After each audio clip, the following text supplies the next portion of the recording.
สภาพบรรยากาศยามเช้าๆถ้าเป็นดากออกมากันจ่วยเด้อเพดาเด้อไม่เด้อ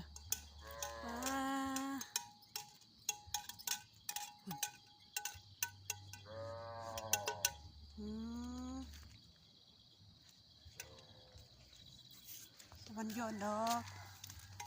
คอยบ่แม่นเจ้าของเจ้าแพนด้าไม่ป้องกะตีมาแค่กรอกกันนะ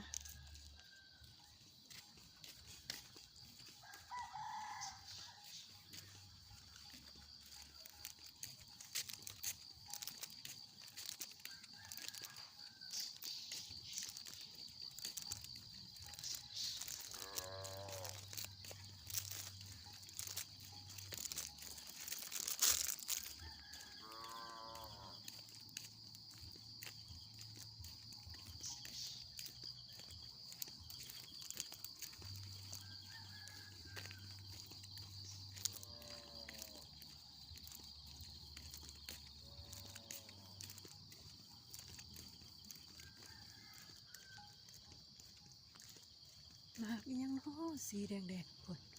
ปลาโคตรงาม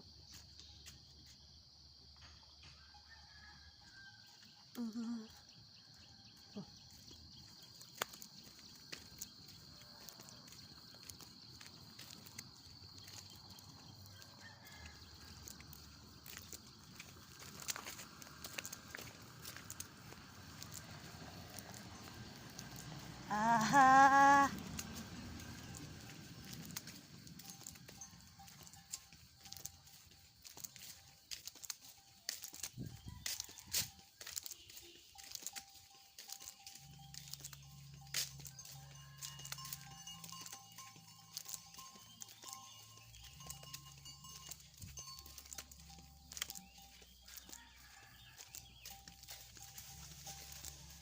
คือไปไว้ไปว่าเทเดเกลือไปเขาคอกไปเฮ้ยคอกแม่เกลือแม่ไปไปกินเกลือ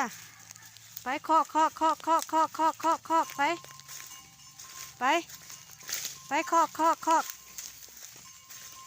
ไปคอกเด้อเก็บจะบ่อยเด้อ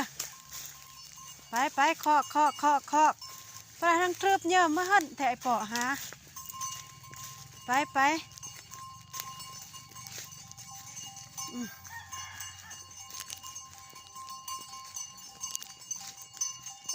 ม้วนไว้แกะไว้ปอคอก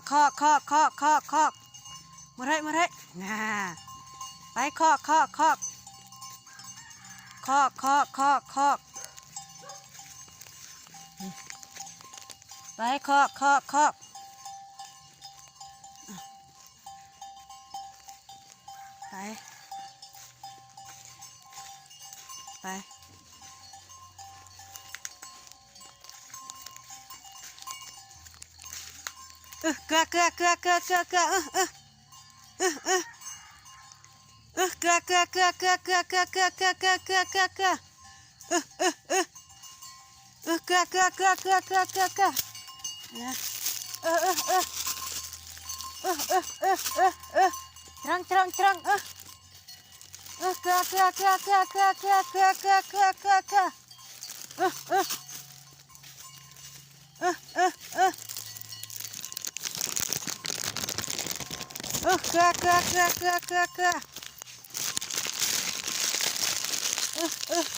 เกลือเกลือเกลือเกลือเกลือเกลือตรังเกลือปิดแล้วก็ขนาดเกลือ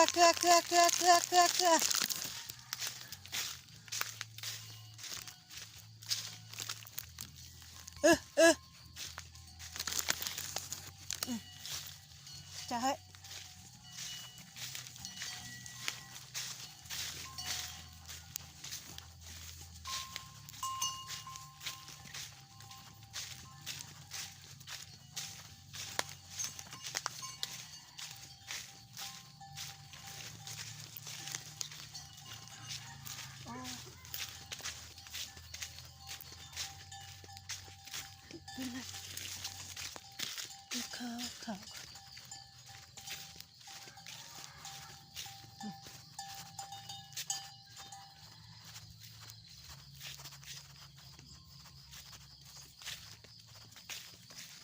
ไปขอก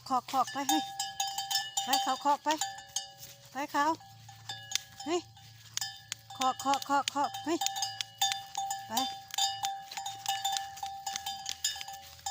ขอกเด้อขอกไ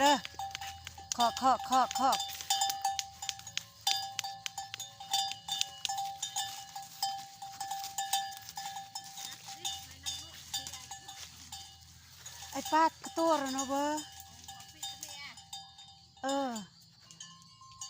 อะปีทำไมนี่หัวหน้านี่ว่าก้าวอำอึ้งเงี้ย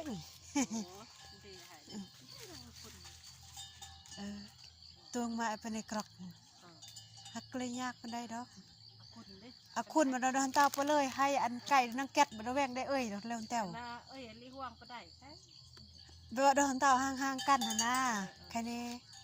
ดีหอยอันยังค่ะดีองค์ลงที่จะว่ารุกนัวมวดออกกลางแค่นี้อ้อมนอระบุตอนยี่เอ้ยตับใหญ่บ่อยเลยใหญ่บ่อย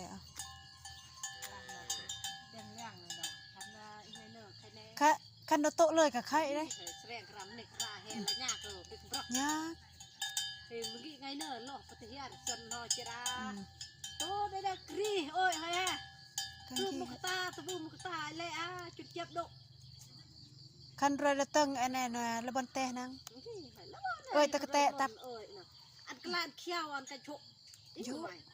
ยิ่งหันได้จานตูปูเฮ้ยก็มาข่าวก็ไม่มหาบุรุษญาติลอกใบจ่าไปอันอีกปรีใบจ่าบ่ใบว่าจะโดนโชกบ่โลให้ตีกลองเลยจ่าเนานั่งมันโชกหักตั้งอักจ่ากันรอกเยอะสร้างสิเป็นเนาะซีเมนดอนดมยุ่งนะมาเขี้ยวเนาะหักดอกเรียกเหนือส่วนน่ะจักแสดงว่าดอกกระลอนหอยจ่าดอกจ่าเลยประมาณนี้จีบอลจ่าจักเลยสิคนละตะกุยตะไล่เนาะเยอะรีลาทุกแผ่นดินนี่เนาะลาเยอะมันแน่ดีว่าตะเปิงได้จนละวันวันละมอขึ้นคันเลยทันสางวันแต่คันสักไปละเดี๋ยวนะแต่สางโอ้ยตีแฟนจะคือกะละวันปอละปอได้วันทิศอันให้ก็จุ่มไอตูนคัดเตยอันแปลงพนม